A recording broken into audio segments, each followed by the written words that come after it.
Baro nangi ngitip bat ngi itu tang ciyo iya ya kene kador jong kene ka yeng mane. Kene ka yeng mane katedral lane ka yeng mane ba kabalang Katolik. Kabadan hapo like umkra. Kadai ka wei ni ka yeng mane kabadan hapo ka jela. Kabala kring pai ki pat ba nong jengok kai perthai. Khamtam wat ye ke banabar jela kentup na keleng kari ki perthai ro. Bat baro ki breu khamtam ki sama ki babun ki kwa. Ban shandur sa jingkan mau habayo ban rong wat tang ha ka pelau jong ka ne ka yeng mane. Namar bagalong ka yeng mane ka ba itnat shisha.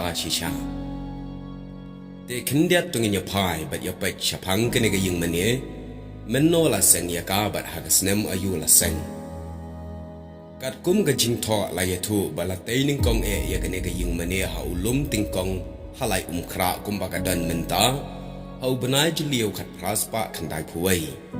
Ya kene ka yeng mane la tei da missionary baning kong ka kanhun balang Katolik uba kerteng Father Lawrence Hopfen-Muller nagarui Germany.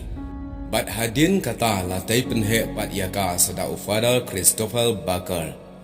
Bat hadin kata kene ka yeng mane ba jong ka balang Katolik kalamat no ya ka jing snusi ha ka bakala plu no bat kala ingkong kai ha ka shipoterik u April ka kendai spa lai pon rio.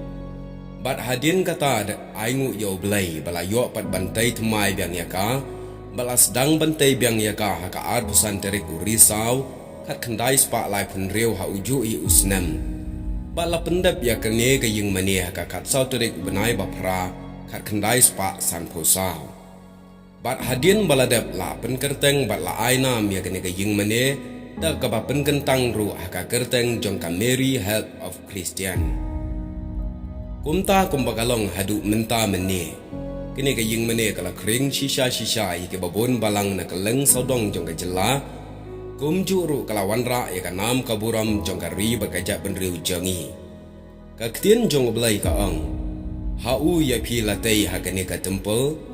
Ban kelalong ka jaka syong na ka benta ubelai hau mensim bakhoy.